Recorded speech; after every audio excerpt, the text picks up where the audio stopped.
حضرت شاہ اسماعیل شہید طوائفوں کے کوٹھے پر کچھ لڑکیاں سب سے بے نیاز اپنی اداؤں سے سب کو گھائل کرتی مدرسہ عزیزیہ کے سامنے سے گزر رہی تھیں کہ حضرت شاہ محمد اسماعیل رحمۃ اللہ علیہ کی نظر ان پر پڑ گئی۔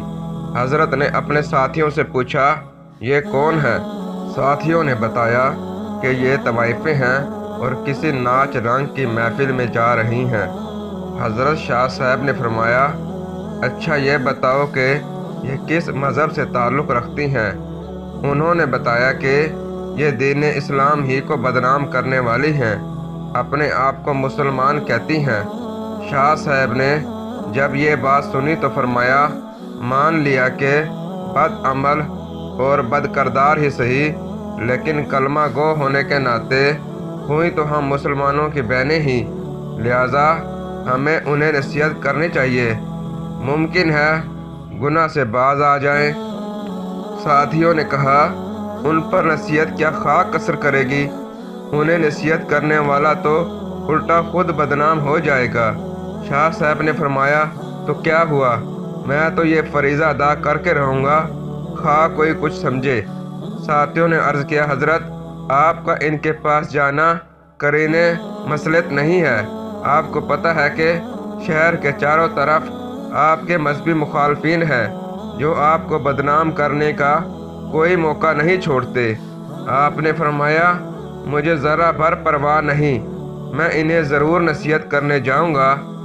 اس عزم کے بعد آپ تبلیغ حق و اصلاح کا عزم صادق لے کر گھر تشریف لائے، درویشانہ لباس زیب تن کیا اور تن تنہا میکہ کی حویلی کے دروازے پر پہنچ کر صدا لگائی، اللہ والیو دروازہ کھولو اور فقیر کی صدا سنو۔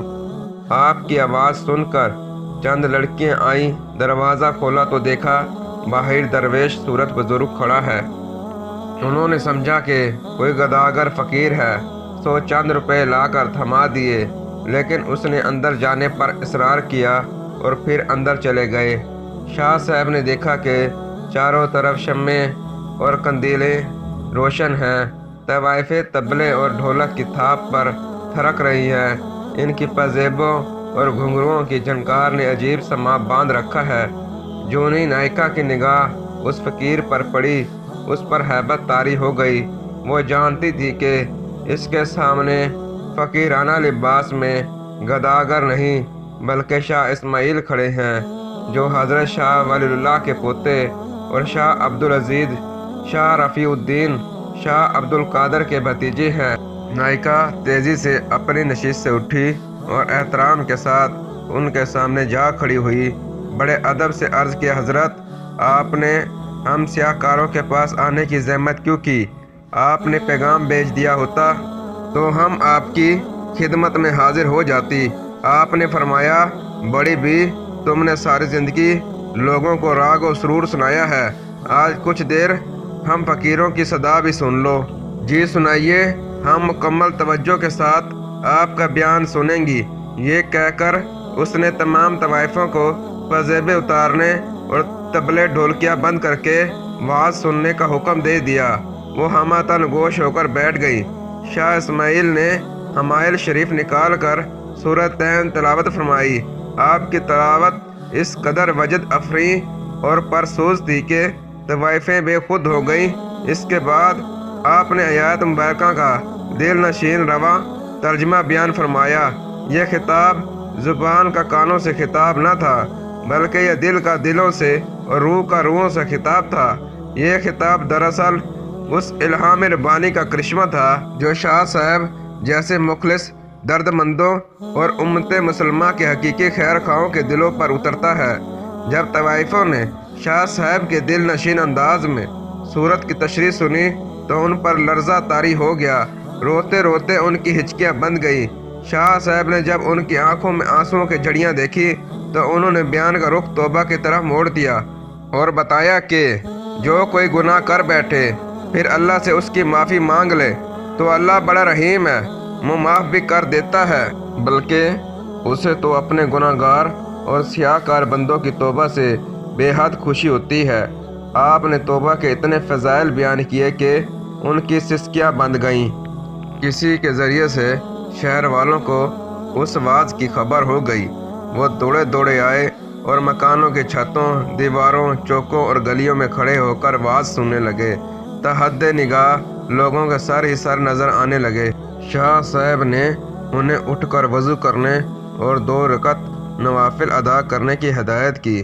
راوی کہتا ہے کہ جب وہ وضو کر کے قبلہ رخ کھڑی ہوئیں اور نماز کے دوران سجدوں میں گریں تو شاہ صاحب نے ایک طرف کھڑے ہو کر اللہ کے سامنے ہاتھ پھیلا دیے اور عرض کیا، اے مقلب القلوب، اے مصرف الاحوال، میں تیرے حکم کی تعمیل میں اتنا کچھ ہی کر سکتا تھا۔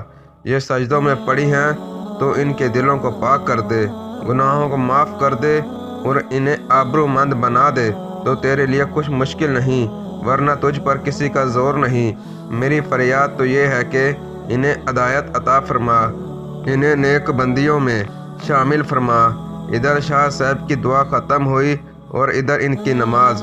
وہ اس حال میں اٹھیں کہ دل پاک ہو چکے تھے۔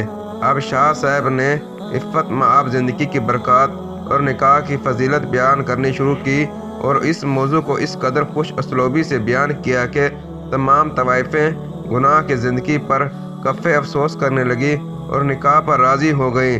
چنانچہ ان میں سے جو جوان عورتوں نے نکاح کرا لیے اور ادھیڑ والیوں نے گھروں میں بیٹھ کر محنت مزدوری سے گزارا شروع کر دیا۔ کہتے ہیں کہ ان میں سے سب سے زیادہ خوبصورت موتی نامی عورت کو جب اس کے سابقہ جاننے والوں نے شریفانہ حالت اور سادہ لباس میں مجاہدین کے گھوڑوں کے لیے ہاتھ والی چکی پر دال پیستے دیکھا تو پوچھا، وہ زندگی بہتر تھی جس میں تو ریشم و حریر کے ملبوسات میں شاندار لگتی اور تجھ پر سیم و زر نچھاور ہوتے تھے، یا یہ زندگی بہتر ہے جس میں تیرے ہاتھوں پر چھالے پڑے ہوئے ہیں؟ کہنے لگی، اللہ کی قسم، مجھے گناہ کی زندگی میں کبھی اتنا لطف نہ آیا جتنا مجاہدین کے لیے چکی پر دال ڈلتے وقت ہاتھوں میں ابھرنے والے چھالوں میں کانٹے چبھنے سے آ رہا ہے۔